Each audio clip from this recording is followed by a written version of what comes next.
If you eat right and do a certain things with your body, you can drop your sleep quota.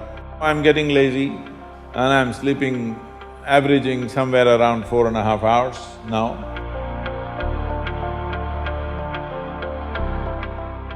What type of food we should eat so that our life reaches its full potential for a college or a school-going student?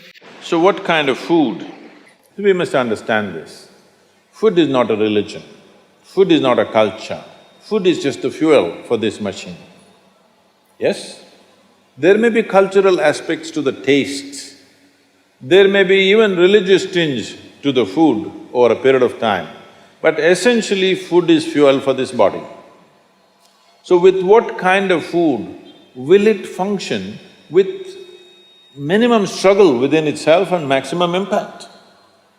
So suppose you buy a petrol car and pump diesel into it, it may still roll around but not at its optimum. Similarly, various foods you can eat and still somehow it functions. But those communities which have eaten with care, you can clearly see a distinct difference in the way they function, the levels of intelligence and whatever. So in India, we prescribed food for different people in different way. If you're doing menial jobs, you eat one way because you need physical muscle. If you're doing other kinds of trading and other kinds of activities, you eat another way. If you're a fighting class, you eat differently. And now if you're into education, spiritual process and subtler aspects of life, then you eat differently. If you're in education, one of the greatest challenges is to stay focused on something. The goddamn textbook, I'm sorry. The wonderful textbook that is written for an average intelligence. It's a common prescription. It's not written for the brilliant student. It is written in a way that it's a common prescription, everybody gets it. But that textbook, how much effort it is taking for a whole lot of people? How they have to read it 10 times to get it? But you lie down in your bed and read a love story, you remember every word, huh? Yes or no? How come?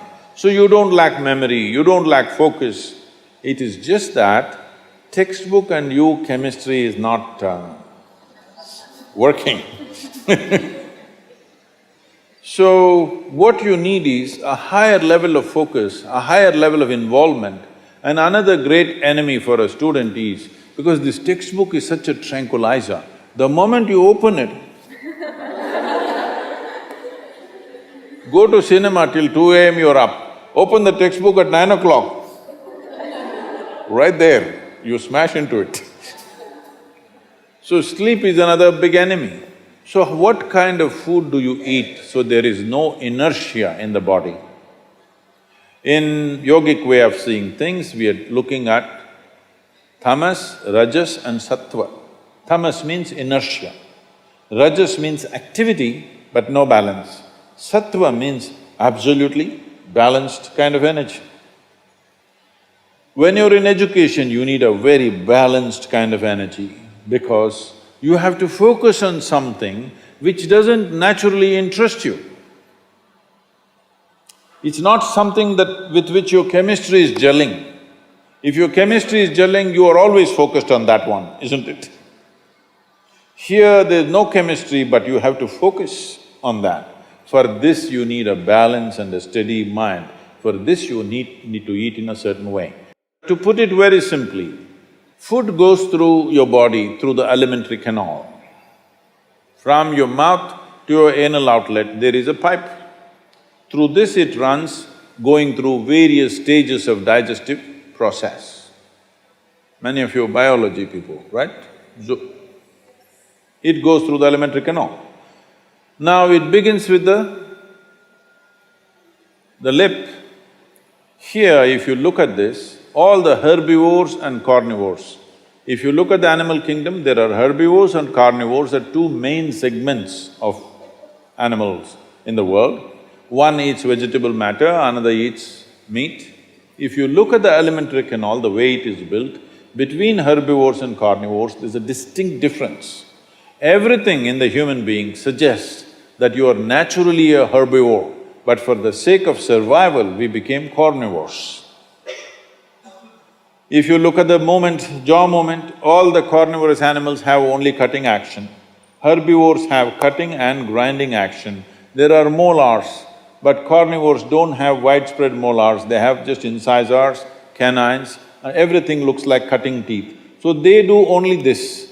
All the herbivores do grinding. What do you have? Both. So you are supposed to chew your food. Why you are supposed to chew your food is you have enzymes in your saliva where if you take a little bit of raw rice and put it in your mouth just for a minute, you will see it turn sweet right here, because right here carbohydrate is being converted into sugar, right here. So if you eat properly, then we say about 30 to 50% of your digestion should happen in your mouth. So this part of the digestive system is expecting half digested food or partially digested food. But right now the way we're eating is mostly we're putting not only undigested food, but partially destroyed food. So the amount of food that you need to get the same amount of energy has increased. You're eating much more food than what you should eat to generate that much of energy.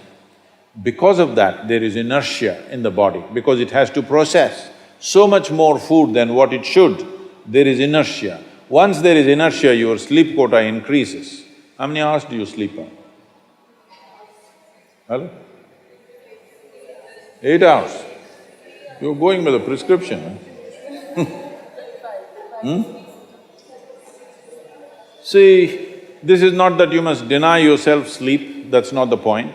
But if you eat right and do a certain things with your body, you see very effortlessly, within 3 to 4 weeks, you can drop your sleep quota anywhere between 2 to 3 hours. 1.5 to 3 hours very easily you can drop if you just eat consciously and just learn to sit properly, just the posture, your geometry of the body and what goes into the system. If you just manage these two things, you will see sleep quota will just come down like that. Just to tell you, for over 25 years, I have largely managed with an average of 2.5 hours of sleep. Now I'm getting lazy and I'm sleeping, averaging somewhere around 4.5 hours now, but 7 days of the week, okay? 365 days, non-stop, on, almost every day. My daughter didn't call me for a month. I asked, what the hell is the problem with you, why are you not calling? She said, every 6 hours you're in a new city, what the hell I'm supposed to do? So I said, okay, which is true. In one day, sometimes we're doing 3 cities, so it's a non-stop activity. And today, many people around me have learned to do this. Over 100, 150 people around me are doing this kind of activity, averaging 4 hours sleep and 7 days of the week, they're on, all the time. And they are not irritated, they are not frustrated, they're joyful and they're wonderful. Why this is this? There are many aspects to this, but one important aspect is food, how you eat. Not only what you eat, how you eat is also very important, because food is a live thing.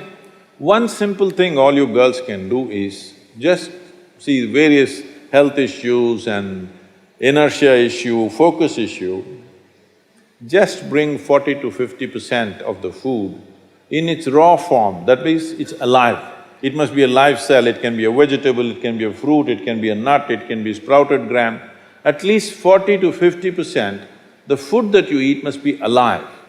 You eat dead food and you want to live, this is a little difficult thing to do, because you have to raise the dead now. But if you eat live food, one thing you will see is the state of your mind, your focus and your sleep quotas, and above all, staying awake is not good enough, you have to stay alert, isn't it? How alert you are, how focused you are, only to that extent everything yields to you in this world, isn't it so? What is the level of focus will determine whether the world yields to you or not, isn't it? And one more aspect of life, one more aspect of food is, when you consume something, it must be of a simple genetic code, in the sense, it must be a very simple software. Vegetables, fruits, nuts, sprouts, they're very simple. More complicated means animal food becomes more and more complicated. Suppose you eat an animal which has some amount of emotion and a life of its own. Now the code in that… we were talking about this, your body is just an accumulation of memory, which means a certain software, isn't it? This is the most complex software. Human software is the most complex software on the planet of all the creatures. So if you eat an animal, particularly a mammal, if you eat, it has a similar kind of complexity, maybe not as complex as this, similar level of complexity because it has thought and emotion of its own. Now for you to break that code and integrate it into your system, you are not fully successful. So it will leave traces of certain qualities within you. You cannot break that code and make it a part of yours because it's a different and complex code. If you eat a leaf, a vegetable, a fruit, a nut or a sprout, this is much simpler. If you must eat non-vegetarian food, you must eat that which is furthest away from you. So generally, fish and water life is furthest away from you. So if you must eat non-vegetarian food, the best thing to eat is, you're on the coast. Fish is the best thing to eat that way.